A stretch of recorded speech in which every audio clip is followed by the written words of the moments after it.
La petite fille aux allumettes. Un conte de Hans Christian Andersen. Il faisait effroyablement froid. Il neigeait depuis le matin. Il faisait déjà sombre. Le soir approchait. Le soir du dernier jour de l'année. Au milieu des rafales, par ce froid glacial, une pauvre petite fille marchait dans la rue. Elle n'avait rien sur la tête. Elle était pieds nus. Lorsqu'elle était sortie de chez elle, le matin, elle avait eu de vieilles pantoufles beaucoup trop grandes pour elle. Aussi les perdit-elle lorsqu'elle eut à se sauver devant une file de voitures. Les voitures passaient, elle chercha après ses chaussures. Un méchant gamin s'enfuyait, emportant en riant l'une de ses pantoufles. L'autre avait été entièrement écrasée. Voilà la malheureuse enfant n'ayant plus rien pour abriter ses pauvres petits petons. Dans son vieux tablier, elle portait des allumettes. Elle en tenait à la main un paquet. Mais ce jour, la veille du Nouvel An, tout le monde était affairé. Par cet affreux temps, personne ne s'arrêtait pour considérer l'air suppliant de la petite qui faisait pitié. La journée finissait et elle n'avait pas encore vendu un seul paquet d'allumettes. Tremblante de froid et de faim, elle se traînait de rue en rue. Des flocons de neige couvraient sa longue chevelure blonde. De toutes les fenêtres brillaient des lumières. De presque toutes les maisons sortait une délicieuse odeur, celle de l'oie qu'on rôtissait pour le festin du soir. C'était la Saint-Sylvestre. Cela, oui, cela lui faisait arrêter ses pas errants. Enfin, après avoir une dernière fois offert en vain son paquet d'allumettes, l'enfant aperçoit une encoignure entre deux maisons, dont l'une dépassait un peu l'autre. Harassée, elle s'y assied et s'y blottit, tirant à elle ses petits pieds. Mais elle grelotte et frissonne encore plus qu'avant. Et cependant, elle n'ose rentrer chez elle. Elle n'y rapporterait pas la plus petite monnaie et son père la battrait. L'enfant avait ses petites menottes toutes transies. « Si je prenais une allumette, se dit-elle, une seule pour réchauffer mes doigts. » C'est ce qu'elle fit. Quelle flamme merveilleuse c'était. Il sembla tout à coup à la petite fille qu'elle se trouvait devant un grand poêle en fonte, décoré d'ornements en cuivre. La petite allait étendre ses pieds pour les réchauffer, lorsque la petite flamme s'éteignit brusquement. Le poêle disparut, et l'enfant restait là, tenant en main un petit morceau de bois à moitié brûlé. Elle frotta une seconde allumette.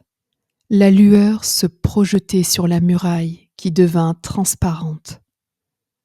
Derrière, la table était mise. Elle était couverte d'une belle nappe blanche, sur laquelle brillait une superbe vaisselle de porcelaine. Au milieu s'étalait une magnifique oie rôtie, entourée de compotes de pommes.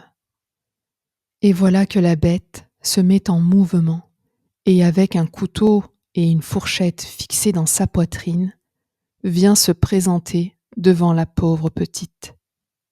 Et puis plus rien, la flamme s'éteint. L'enfant prend une troisième allumette, et elle se voit transportée près d'un arbre de Noël splendide.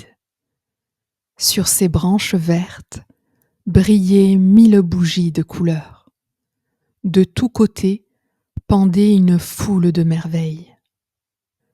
La petite étendit la main pour saisir la moins belle. L'allumette s'éteint.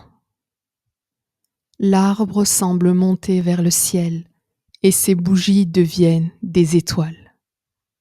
Il y en a une qui se détache et qui redescend vers la terre, laissant une traînée de feu. Voilà quelqu'un qui va mourir, se dit la petite.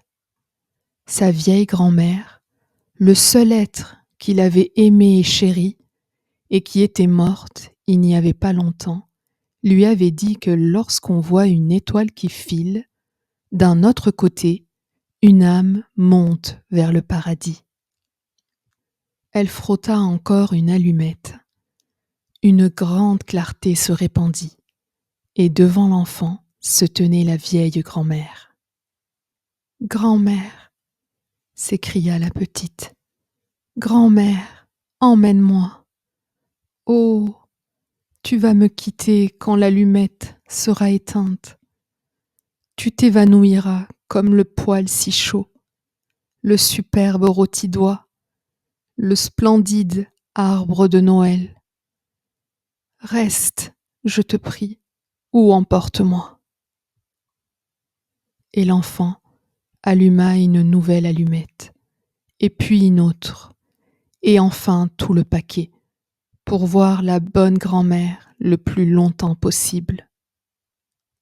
La grand-mère prit la petite dans ses bras, et elle la porta bien haut, en un lieu où il n'y avait plus ni de froid, ni de faim, ni de chagrin.